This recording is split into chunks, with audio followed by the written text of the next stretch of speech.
할렐루야. 오늘도 하나님을 예배하러 나오신 여러분들 한 분 한 분을 주님의 이름으로 환영하고 축복합니다. 오늘은 엔드에서 엔드를 만드는 사람이라는 제목의 말씀으로 함께 은혜를 나누고자 합니다. 어느덧 2018년 마지막 수요 오아시스 예배의 시간이 되었습니다. 이제 2019년도도 한 손으로 꼽을 정도밖에 남지 않았는데요, 며칠 뒤면 이 새해가 밝아오게 됩니다. 이 시기에 사람들이 무엇을 할까요? 아마도 2018년을 정리하면서 올 한 해를 되돌아보며 또 2019년의 새해 계획을 세우면서 희망찬 새해를 기대할 것입니다. 사랑하는 성도 여러분, 어떠십니까? 여러분들께서 올해 세우신, 연초에 세우신 그 계획들 어떻게 어느 정도 이루셨습니까? 비록 작심삼일이 될지라도 사람들은 매년 초가 되면 그래도 크던 작던 이 새 계획을 세우면서 어쨌든 그것을 이루기 위해서 최선의 노력을 다하는 모습을 볼 수가 있습니다. 2018년도 새해 계획을 세웠는지 묻는 질문에 이 71.7%가 세웠다라고 대답한 것입니다. 그렇다면 사람들이 이 새해 세우는 계획 중에 가장 많은 새해 계획, 즉 사람들이 세우는 새해 계획의 1위가 무엇일까요? 네, 다이어트입니다. 작년과 올해 모두 다이어트가 1위를 차지하였는데요, 어떻게 연초에 비해서 살들 좀 빠지셨습니까? 저도 올 초부터 아빠가 되면서 이 육아를 하면서 자연스럽게 살이 빠지게 되었는데요, 어떻게 좀 얼굴이 홀쭉해졌습니까? 네.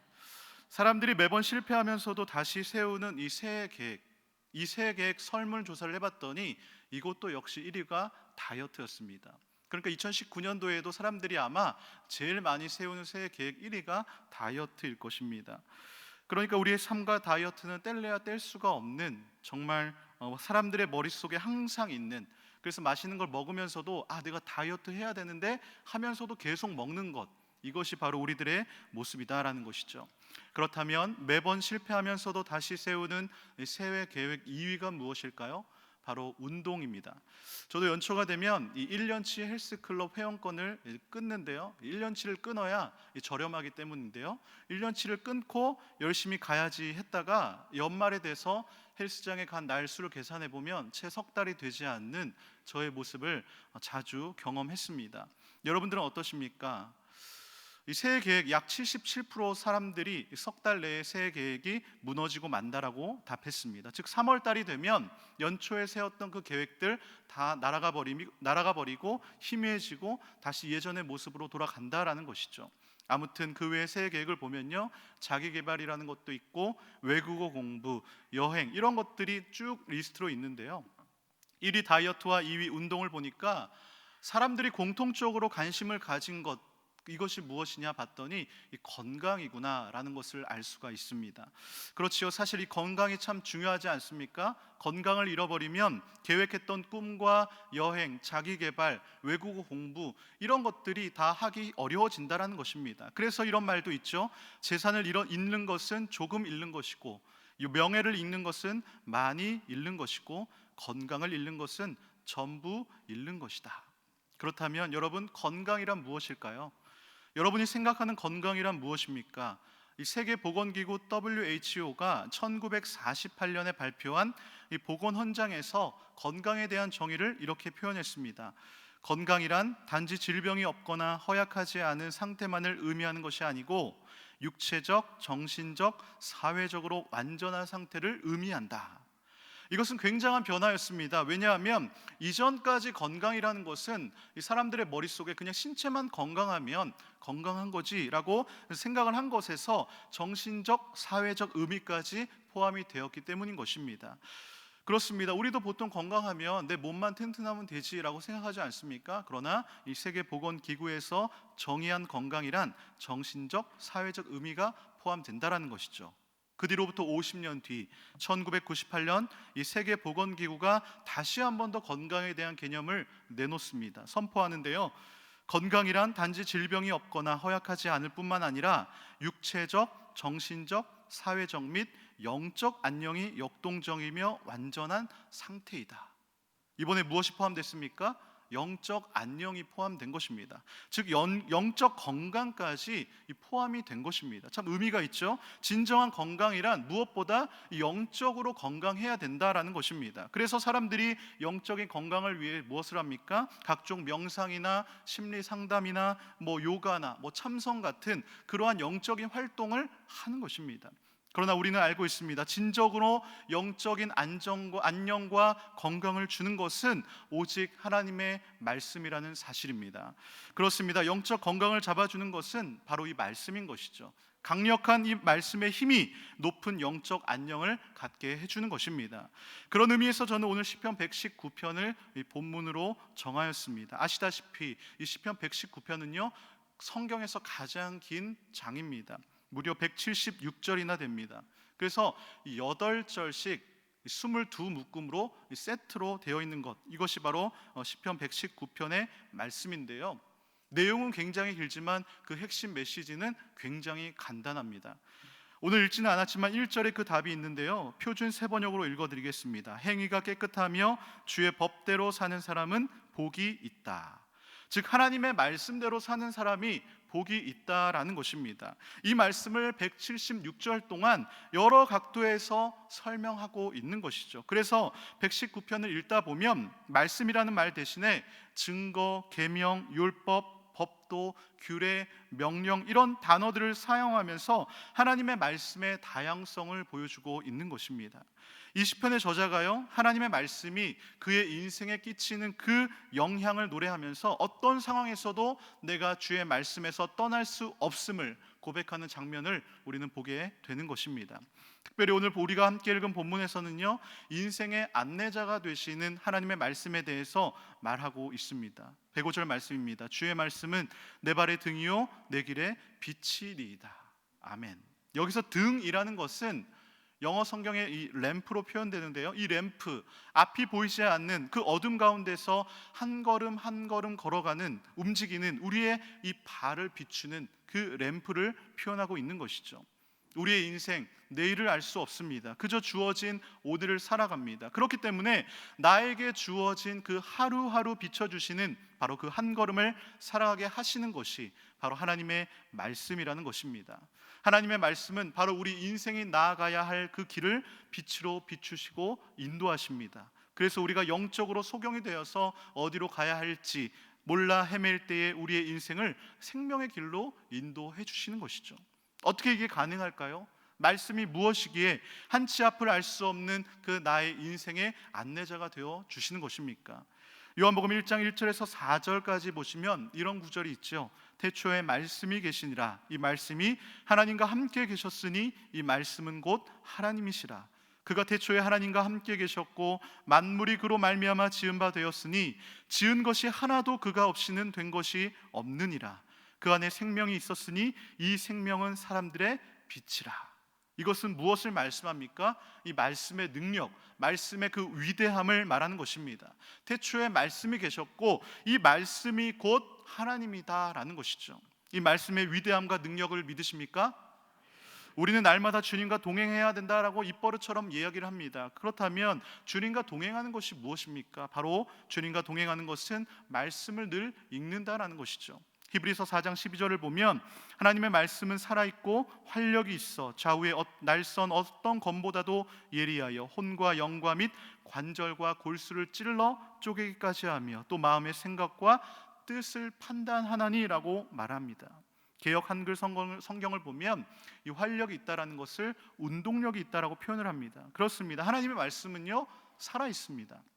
활력이 있고 운동력이 있어서 말씀이 들어간 곳에는 놀라운 변화가 일어납니다. 감동이 있습니다. 치유가 있고 능력이 나타나는 것입니다. 누구나 인생을 살아가다 보면 인생의 마침표를 만날 때가 있습니다. 이 인생의 마침표가 꼭 죽음만을 의미하는 것이 아닙니다. 오늘 설교 제목의 첫 번째 엔드의 뜻을 사전으로 찾아보면 이 시간, 사건, 활동, 이야기의 이 끝이라고 적혀 있습니다. 즉 여러 가지 일들의 이 끝 마침을 말하는 것이죠. 2018년 올 한 해도 이 사람들마다 참 다양한 인생의 마침표를 만났을 것입니다. 오랫동안 준비했던 시험에서 떨어졌거나 또는 10번째 면접에서 떨어졌는데 11번째 면접에서 다시 떨어졌거나 뜻하지 않게 찾아온 질병으로 이 병원 신세를 지고 있거나 지고 있는 사람, 그리고 갑작스러운 실직이나 폐업으로 경제적 위기를 만난 사람뿐만 아니라 이 다양한 이유로 인생길에서 마침표를 만난 사람들이 있을 것입니다. 오늘 시편의 저자도 말합니다. 나의 고난이 매우 심하오니. 109절에 보면 나의 생명이 항상 위기에 있사오나. 여기서 항상이라는 것은 영어 성경으로 이 constantly라고 표현이 되는데요, 즉 끊임없이 항상 위기가 찾아온다라는 것입니다. 이것이 우리의 인생 아닙니까? 좀 하루라도 마음 편히 살아가고 싶은데 자꾸 내 마음에 찾아오는 그 불안함과 두려움과 위기의식이 내 마음의 평안을 자꾸 갉아먹는 그러한 삶, 그래서 주저앉아서 내 손으로 이 마침표를 꽝 하고 찍고 싶을 때가 한두 번이 아닌 그런 삶을 살고 있지는 않으십니까? 그러나 우리는요, 우리의 삶이 끝이라고 해서 절대로 포기해서는 안 되는 것입니다. 그 끝에서 우리는 다시 시작해야 된다라는 것이죠. 그것이 바로 두 번째의 엔드를 만드는 사람입니다. 이 A로 시작하는 엔드, 무슨 뜻입니까? 그리고, 즉 그 삶이 끝이 아닌 이 한계를 넘어서 하나님의 기적을 체험하는 그 삶을 이어나가는 것, 그것이 바로 엔드의 삶을 살아가는 사람의 모습인 것입니다. 우리의 인생은요, 아주 사소한 점으로부터 시작됩니다. 이 작은 점 하나가요, 위대한 시작인 것입니다. 남들이 겪어보지 못한 새로운 경험과 이 경이로운 만남이 이 점이 되는 것이죠. 우리 인생은 수많은 마침표들이 찍혀 있습니다. 조금 전 말씀해드렸던 수많은 실패 경험들, 경제적, 건강, 관계의 문제들, 오늘 본문의 저자처럼 악인들이 나를 해하려고 쳐놓은 온갖 종류의 올무들, 그런 것들을 만날 때마다 우리는 그 실패와 좌절을 경험하면서 우리의 인생의 도화지에 점이 찍히게 되는 것입니다. 그런데요, 그 점들이 이어져서 선이 됩니다. 그리고 그 선이 바로 우리의 이야기, 스토리가 되는 것입니다. 그 이야기가 빛나면요, 우리의 인생도 빛이 나게 됩니다. 그 이야기가 위대하면 그 사람의 인생도 위대해지는 것입니다. 그렇기 때문에 아주 그 작은 것이 가장 위대한 것을 만들어내는 것입니다. 우리가 경험한 수많은 마침표에 임한 하나님의 작은 은혜가 모여서 결국은 우리의 삶이 위대해지는 줄로 믿으시길 바랍니다. 그렇다면 어떻게 해야 이 사소한 점 같은 인생에서 위대한 인생이 될 수 있을까요? 즉 엔드에서 이 엔드를 만드는 법, 인생의 마침표에서 선을 만드는 사람, 어떤 사람입니까? 오늘 시편의 저자와 같이 주의 말씀을 내 발의 등으로 내 길의 빛과 같이 여기는 사람인 줄로 믿습니다. 생명의 역사와 기적의 역사를 일으키는 것은 바로 오직 말씀뿐인 것입니다. 인간이 세상 최고의 삶을 사는 비결이 바로 이 성경에 있습니다. 그것은요, 생명과 역사를 창출해내는 일입니다. 가장 중요한 생명을 연결하는 줄, 그것은 하나입니다. 바로 말씀인 것이죠. 말씀을 통해 기적이 만들어집니다. 왜입니까? 바로 이 하나님이 기적의 하나님이시기 때문인 것입니다. 그렇기 때문에 우리가 계속적으로 연결돼야 할 것은 바로 하나님의 말씀인 것이죠. 이 하나님의 말씀은요, 영원히 살아 있습니다. 베드로전서 1장 23절은 말씀합니다. 너희가 거듭난 것이 썩어질 씨로 된 것이 아니요 하나님의 살아있고 항상 있는 말씀으로 되었느니라. 아멘. 그렇습니다. 이 살아있는 말씀이요, 여러분들의 삶을 이끌어 가야 되는 것입니다. 어떻게 해요? 이 생각이 말씀으로 꽉 차야 합니다. 말씀이 지배를 받아야 합니다. 말씀이 내 발의 등이고 말씀이 비침을 인정하고 사모해야 한다라는 것이죠.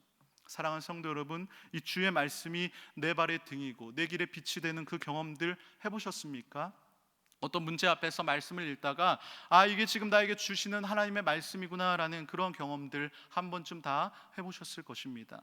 저희 부모님은요, 제가 어렸을 때부터 목회자가 되기를 굉장히 원하셨습니다. 그래서 고등학생이 될 때까지 너는 목사가 돼야 된다, 신학교에 가는 게 어떻겠니? 라고 하셨습니다. 그러나 저는 완강하게 부인했고 일반 대학에 진학했습니다. 저는 제 자신을 너무나 잘 알기 때문에 그 당시 신학교에 갈 만한 믿음도 없었고 더욱이 이 부모의 등에 떠밀려서 목사가 되는 것은 저 스스로도 용납이 되지 않았습니다.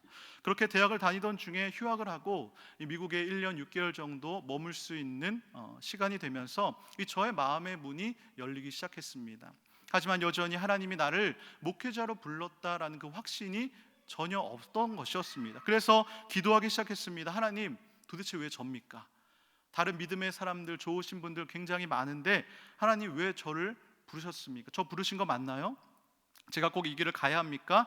하나님, 저를 부르신 게 많다면 정말 저에게 말씀해 주세요. 저에게 이 확신을 주세요라고 기도를 했습니다. 그렇게 기도하던 중에 어느 날 이사야서 말씀을 읽는데 깜짝 놀랐습니다. 놀란 정도가 아니라 이 소름이 돋았습니다. 이사야 43장 1절에 이렇게 나옵니다. 야곱아, 너를 창조하신 여호와께서 지금 말씀하시느니라. 이스라엘아, 너를 지으신 이가 말씀하시느니라. 너는 두려워하지 말라. 내가 너를 구속하였고 내가 너를 지명하여 불렀나니 너는 내 것이라. 내가 너를 지명하여 불렀나니, 저는 이 부분이 갑자기 굉장히 이게 나에게 주는 말씀이잖아 라는 이 생각이 강하게 드는 것입니다. 그래, 내가 너 불렀어 라는 말씀이 강하게 마음에 감동으로 온 것입니다. 더 놀라웠던 것은 하나님, 저 부르신 거 맞아요 라고 기도하면서도 내심 진짜 하나님이 날 부르신 게 맞으면 어떡하지?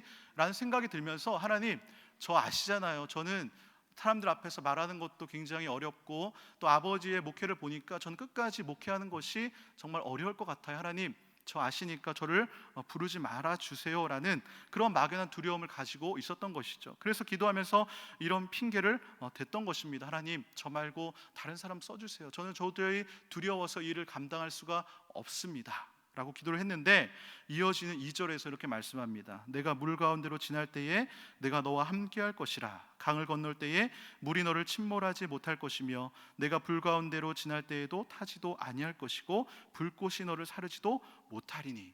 아니, 도대체 어떻게 하나님께서 어떻게 이렇게 분명하게 말씀을 해주시는지.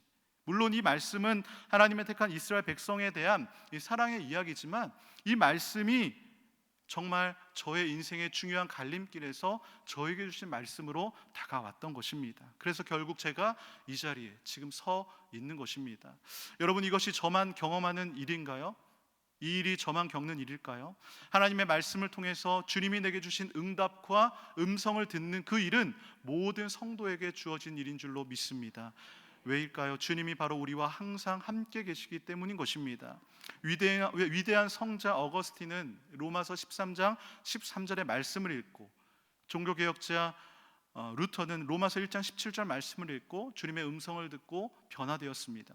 우리가 잘 하는 착각 중에 강력한 착각이 있는데요, 그것은 바로 내 인생을 내가 끌고 갈 수 있다라는 착각인 것입니다. 내 능력 정도면 충분히 가고 싶은 곳 갈 수 있다라고 확신합니다. 그러나 뒤를 돌아보면 내 생각대로 된 것이 없습니다. 내 몸 관리도 내 마음대로 되지 않았습니다. 가장 안 되는 것이 무엇이냐? 자기의 마음 관리인 것이죠. 시간이 흘러갔지만 내가 잡은 것 하나도 없습니다. 사실 내가 누리고 나에게 주어진 것 모두 다 하나님께서 내게 응답해 주신 것들인 것입니다. 그렇습니다. 내 한계를 정확하게 아는 사람은요, 희망이 있습니다. 하나님께로부터 내버려둠을 당할 때에 사람들에게 다가오는 것은 처절한 빈손과 고통밖에 남는 것이 없다는 사실입니다. 결국 하나님께 대한 그 목마름만이 인생의 비전을 갖고 살게 되는 것이죠. 사랑하는 성도 여러분, 내 인생 내가 끌면 미래가 불투명하지만 하나님께서 끌면 미래가 보이는 줄로 믿습니다. 결국 우리 말씀이 우리의 인생을 끌고 가는 것입니다. 말씀이 내 안에 담겨 있어야 합니다. 내 안에 담겨진 것이 인생을 결국 끌게 만드는 것입니다. 내 안에 악한 생각이 담겨 있다면 범죄의 길로 인도합니다. 내 안에 욕심이 담겨 있다면 외톨이로 이끌어갑니다. 그러나 내 안에 배려심이 담겨 있다면 존중받는 사람으로 이끌어갑니다. 내 안에 말씀이 담겨 있다면 열매를 맺는 풍성한 사람으로 이끌어 가는 것이죠. 결국 세상에 필요한 사람으로 이끌어 가는 것입니다. 그러나 안타깝게도 우리는 말씀으로 무엇을 이루어 보려고, 일구어 보려고 하지 않습니다. 세상에서 가장 좋은 방법을 통해서 이루어 보려고 합니다. 내가 잘하는 방법을 갖고 하려고 합니다. 세상에서 최고의 방법, 최대의 방법을 찾으려고 하는 것이죠. 요즘 한 케이블 방송사에서 방영 중인 이 스카이 캐슬이라는 드라마가 있습니다. 어제 기사를 보니까 이 드라마가 화제성 1위를 기록했더라고요. 아마 보고 계신 분들도 있으실 텐데요, 이 스카이 캐슬이라는 그 빌라촌에 모여 사는 이 상류층 엄마들이 이 자녀를 서울 의대에 보내기 위해서 수단과 방법을 가리지 않는 이 모습들이 나옵니다. 그래서 실제로 이 강남권에 있을 법한 이 입시 코디네이터부터 시작해가지고 그곳에서 벌어지는 그 엄마들의 총성 없는 전쟁, 이 모습이 때로는 코믹하게, 때로는 의미심장하게 이 시청자들의 공감을 얻고 있는 것이죠. 드라마가 시작부터 이 아들을 서울 의대에 보낸 이 엄마가 다른 주위의 엄마들로부터 굉장히 부러움을 사는 엄마가 등장합니다. 여기저기서 그 방법을 알아내려고 백방의 노력을 합니다. 그 아들을 가르친 입시 코디네이터가 누구냐, 나도 좀 소개해달라고 하면서 노력을 하는 것이죠. 그러나 결국 2회에 가서 그 가정이 완전히 무너지는 모습을 보게 되는 것이죠. 어릴 때부터 이 입시 스트레스에 시달려온 이 아들이 이제 완전히 부모의 뜻과는 반대의 길을 걸어가는 것을 보게 되는 것입니다. 그렇습니다. 이 내 안에 잘못된 욕망이 담겨 있다면 그 결과는 참담한 것입니다. 요즘 한국 사회가요, 타로점, 이 사주 이런 것들이 굉장히 널려 있습니다. 자기 힘으로 안 되니까 이 주술에 의지하고 있는 것이죠. 그리고 철만 되면 이 점집에 드나들곤 합니다. 아니면 우리 스스로 계획을 세워서 뭔가를 해보려고 합니다. 그러나 그 결과는 참담한 것입니다. 타로점과 주술대로 되지 않습니다. 그래서 더욱 그것들을 놓지 못하는 것입니다. 더 의지합니다. 내 계획대로 되지 않지만 이 내 계획을 놓지를 못하는 것입니다. 하나님의 말씀과 기도를 하려는 것은 마음에 있지만 이 실행하려고 하지를 않는 것입니다. 손자병법은 전쟁에서 승리하기 위해 이 두 가지를 강조하는데요. 첫 번째로 싸우지 않고 이기는 것이 최상의 승리다. 두 번째로 적을 알고 나를 알면 백전백승이지만 적도 모르고 나도 모르면 백전백패다라고 말합니다. 그래서 패배 중에 가장 큰 패배가 무엇이냐? 자기 자신을 모르는 것입니다. 나에게 말씀이 필요하다라는 사실을 모른다면 우리의 인생은 패배할 수밖에 없는 것이죠. 인생의 승리를 위해서는 바로 이 말씀의 능력이 필요한 것입니다. 말씀이 어떻게 능력을 일으킬까요? 에베소서 6장 17절은 말씀합니다. 구원의 투구와 성령의 검, 곧 하나님의 말씀을 가져라. 왜일까요? 말씀이 영적 전쟁에서 승리할 수 있는 유일한 무기이기 때문인 것입니다. 예수님도 마귀와의 싸움에서 말씀으로 물리치셨습니다. 그렇기 때문에 우리가 갖고 싶은 것이 무엇이냐가 중요합니다. 우리는 돈을 갖고 싶어 합니다. 명예를 갖고 싶어 합니다. 그러나 하나님의 말씀의 검을, 즉 능력의 말씀을 가지라고 하나님께서는 말씀하십니다. 여러분들은 어느 것을 가지고 싶으십니까? 잠언 16장 20절은 말씀합니다. 삶과 말씀에 주의하는 자는 좋은 것을 얻나니 여호와를 의지하는 자는 복이 있느니라. 아멘. 그렇습니다. 사실 인간의 문제는요, 세상 지식의 부재가 아닙니다. 바로 이 말씀의 부재가 문제인 것입니다. 그래서 잠언 29장 18절에서 묵시가 없으면 백성이 방자히 행하거니와 율법을 지키는 자는 복이 있느니라라고 말씀하는 것입니다. 하나님께서요, 모세에게 시내산에 올라오라고 해서 가장 먼저 주신 것 오직 하나였습니다. 바로 하나님의 말씀이었습니다. 십계명이었습니다. 그러나 그 밑에는 어떤 일이 벌어졌습니까? 말씀이 없으니까 아론과 백성들이 금송아지 우상을 만드는 일이 벌어지는 것입니다. 그렇기 때문에 우리가 최고로 여길 것은 다른 것이 아니라 하나님의 말씀인 줄로 믿습니다. 말씀이여 사람을 살리는 것입니다. 가나안을 정복했던 위대한 지도자 여호수아도 사실 처음부터 그렇게 강하고 담대한 사람이 아니었습니다. 그런 여호수아를 하나님이 어떻게 교육시키셨을까요? 바로 말씀입니다. 여호수아 1장 8절입니다. 이 율법책을 내 입에서 떠나지 말게 하며 주야로 그것을 묵상하여 그 안에 기록된 대로 다 지켜 행하라. 그리하면 내 길이 평탄하게 될 것이며 내가 형통하리라. 아멘. 이 성경 말씀 내 입에서 떠나지 말게 하고 주야로 그것을 묵상하고 그 안에 기록된 대로 다 지켜 행하면 내 길이 평탄하고 형통하게 될 것이라. 여호수아는요 이것을 지켰습니다. 순종했습니다. 느헤미야가 바벨론 포로에서 돌아와서 성벽 재건 후에 가장 먼저 한 것 무엇입니까? 말씀 교육이었습니다. 그 말씀이 신앙을 세우고 공동체를 세운 것입니다. 사랑하는 성도 여러분, 세상 그 어떤 것보다 이 놀라운 말씀을 선택하는 저와 여러분 되시기를 주님의 이름으로 간절히 소망합니다. 오늘 본문의 저자도 고백합니다. 비록 고난과 위기 가운데 있지만 107절을 보면 주의 말씀대로 나를 살아나게 하소서. 심지어 그가 108절에 이렇게 고백합니다. 표준 세번역입니다. 주님, 내가 기쁨으로 드리는 감사의 기도를 즐거이 받아주시고 주님의 규례를 내게 가르쳐 주십시오. 지금 이 저자가요 감사할 수 있는 상황이 아닙니다. 기뻐할 수 없는 상황입니다. 그럼에도 힘들수록 주님의 말씀을 더욱 사모하는 것입니다. 109절과 110절에서도 죽음 앞에서도 내가 하나님의 말씀을 기억하고 따르겠다라고 그가 고백하는 것입니다. 그것이 어떻게 가능할까요? 111절입니다. 주의 증거들로 내가 영원히 나의 기업을 삼았사오니 이는 내 마음의 즐거움이 됨이니이다. 이게 무슨 말일까요? 인생의 어려운 가운데서 내가 하나님 말씀에 의지해서 말씀을 붙들고 살아왔더니 하나님이 보여주신 그 수많은 증거들, 그의 삶에 대한 그 고백들이 쌓이고 쌓여서 그 마음에 즐거움이 되었다라는 것입니다. 그것이 마음속에 가득했다라는 것이죠. 그래서 이것을 나의 영원한 기업, 유산으로 삼고 나의 자녀들에게까지 물려주겠다라는 것이죠. 결국 그것이 112절에서 그가 이렇게 고백을 합니다. 표준 세번역입니다. 내가 죽는 날까지 주의 율례를 지키기로 결심하였습니다. 이것이요 바로 엔드에서 엔드를 만드는 사람의 삶의 모습인 것입니다. 바라옵기는 이 저자의 고백이 저와 여러분들의 고백이 되기를 간절히 소망합니다. 말씀은요 먹으면 먹을수록 기적의 연속인 것입니다. 시편 81편 10절에 보면 내 입을 크게 열라 내가 채우리라 말씀하셨는데 우리 안에 말씀을 채우는 것이 최고인 줄로 믿습니다. 말씀이 최고의 선물이고 최고의 선택이고 최고의 보물인 것입니다. 돈 주고도 살 수 없는 이 생명수인 것이죠. 말씀으로 사막에 꽃이 피고 메마른 영혼이 적시며 심령의 회복의 역사가 일어나게 되는 것입니다. 그런데 세상 것은 아무리 채워도 허기가 지고 욕망만 커질 뿐입니다. 그러나 말씀을 구하는 것은 생명을 구하는 것이고 하나님을 구하는 것입니다. 그래서 말씀이 최고인 것입니다. 그렇다면 어떻게 말씀을 만날까요? 말씀을 구하기 위해서 세상 것 구하는 것보다 더 간절하고 애절해야 한다라는 것이죠. 모든 것 다 주고라도 얻어야 하는 것입니다. 다 포기하더라도 이 말씀을 놓쳐서는 절대로 안 되는 것입니다. 왕성교회는요 교회에 처음 부임하게 되면 수요 오아시스 예배 설교를 하게 됩니다. 저도 지금으로부터 한 3년 전에 이 자리에서 설교를 했는데요, 이렇게 많은 분들 앞에서 첫 설교를 해야 된다라고 하니까 굉장히 마음에 부담도 되고 긴장도 되고 도대체 순서가 너무 빨리 와서 어떤 설교를 해야 될지도 몰라서 그랬던 기억이 있습니다. 그래서 무엇을 설교해야 하나 새벽마다 간절히 기도했습니다. 하나님, 이제 곧 제가 이 수요 설교를 해야 되는데 무슨 말씀을 전해야 될지 모르겠습니다. 말씀해 주세요. 저에게 말씀해 주세요. 하나님, 저에게 말씀해 주셔야 제가 설교를 하게 됩니다. 지혜를 달라라고 계속 기도했습니다.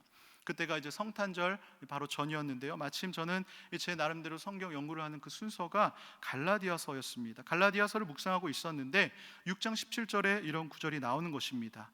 이후로는 누구든지 나를 괴롭게 하지 말라. 내가 내 몸에 예수의 흔적을 지니고 있노라. 이 말씀을 읽는데 그렇구나. 이 성탄절을 앞둔 이 시점, 이 시대에 희미해지고 있는 예수님의 흔적에 대해 말씀을 전해야겠구나라고 이제 마음이 드는 것입니다. 그래서 기억하시는 분이 있을지 모르겠지만 이 사랑은 흔적을 남긴다라는 그 제목으로 첫 설교를 준비했던 기억이 있습니다. 이 설교를 준비하면서도 제 자신이 하나님께로부터 부어지는 정말 큰 그 은혜의 시간이 되었다라는 것이죠. 그렇습니다. 우리가요 이 말씀을 영의 양식으로 생각하고 꾸준히 먹게 되면 자연스레 우리의 영적인 건강해질 줄로 믿습니다. 그렇게 계속 말씀을 먹으면요 반응이 나타납니다. 말씀이 어떻게 반응을 일으킬까요? 이 머리로만 알던 말씀이 감정이 이입되면 치유와 회복이 일어나고 믿음의 열정이 생기게 됩니다. 하나님의 마음이 알아지고 삶과 말씀이 융합이 되어서 온전한 사람으로 변화가 되는 것입니다. 위대한 복음 전도자인 D.L. 무디가 이렇게 말했습니다. 이 성경은 정보를 위한 책이 아니라 변화를 위한 책이다. 그렇습니다. 우리가 제대로 된 책 한 권만 읽어도 우리의 생각과 우리의 계획이 못 보던 것을 보게 되는데, 하물며 하나님의 말씀인 성경은 제대로 읽기만 한다면, 꾸준히 읽기만 한다면 우리의 삶에 놀라운 변화가 일어나게 될 줄로 믿습니다.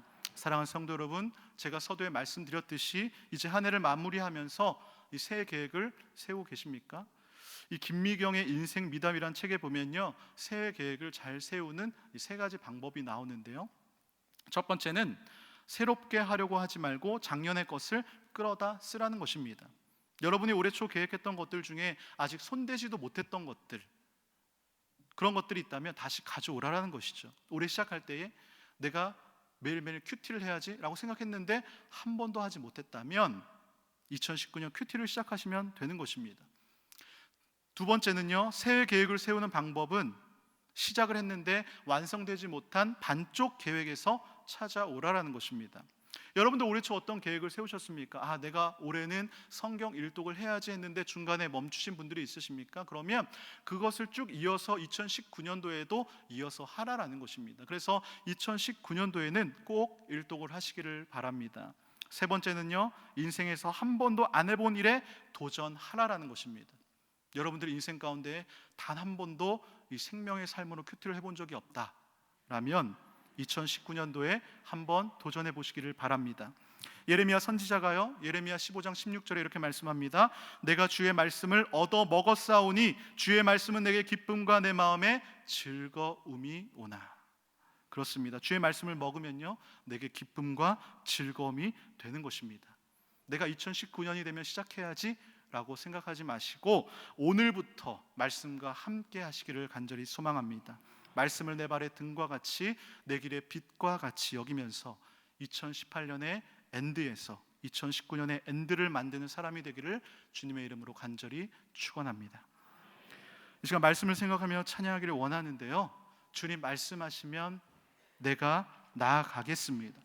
주님 뜻이 아니면 내가 멈춰 서겠습니다 라는 그 믿음의 고백과 함께 찬양하기를 원합니다.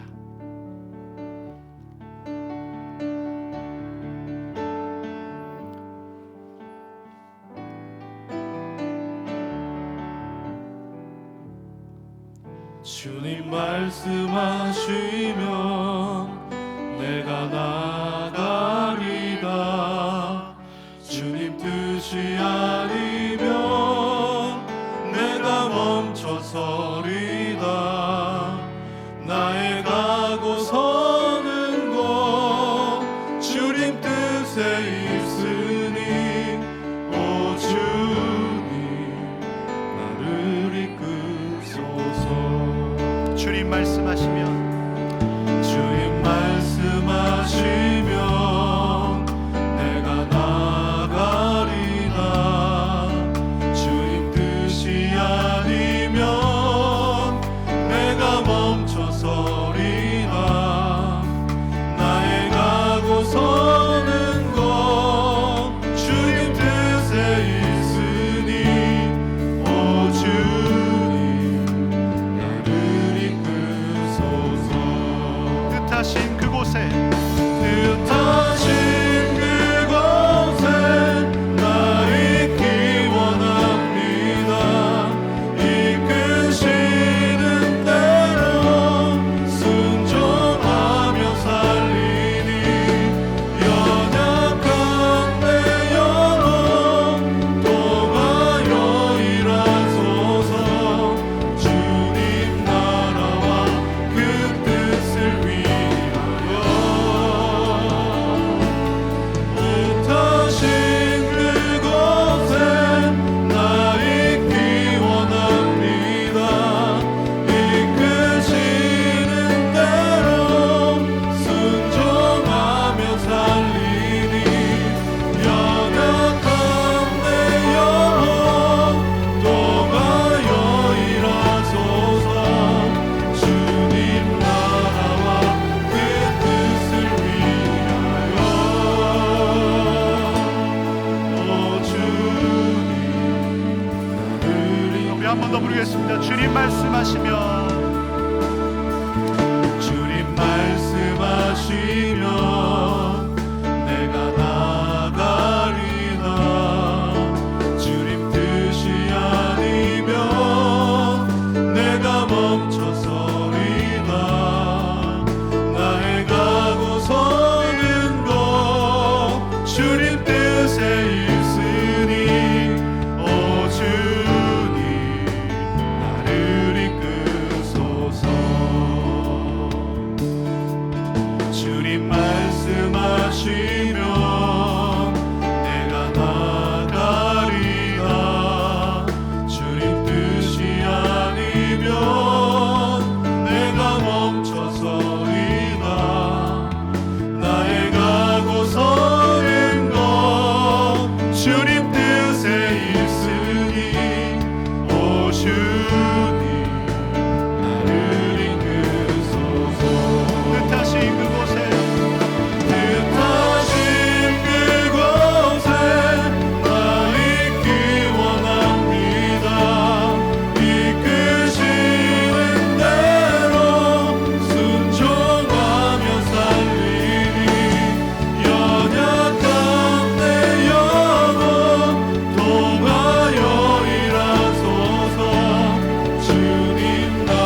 그렇습니다.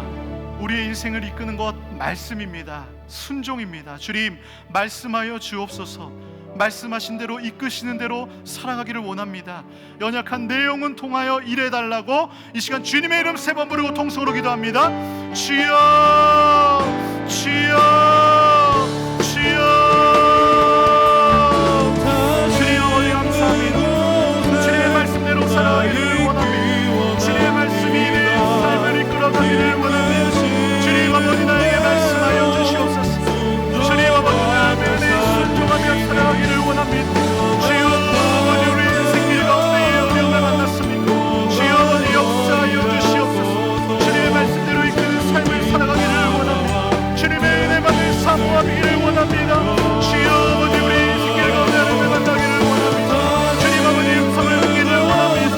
주님 아버지 이 시간 하나님의 예배하며 나아가오니 주님의 말씀이 나의 인생길을 끌어가기를 원합니다. 주여 말씀대로 살아가기를 원합니다. 주여 아버지 영혼 가운데 연약하여 주시고 일하여 주시옵소서. 아버지 내 눈 가운데 연약합니다. 주님 내 인생 가운데 연약합니다. 주님 아버지 인생의 수많은 마침표 가운데 있습니다. 주님 다시 한번 더 일어설 수 있는 기적의 체험을 맞이할 수 있도록 주여 은혜 내려 주시옵소서. 아버지 역사하여 주시옵소서. 아버지 도와주시옵소서. 주님 아버지 감사합니다. 주여 말씀하여 주시옵소서. 하나님 아버지 오늘도 하나님을 예배하게 하심을 감사합니다. 나를 자녀 삼아 주시고 나를 구원하신 하나님을 찬양합니다. 주의 말씀은 내 발의 등이요 내 길의 빛인 줄로 믿습니다.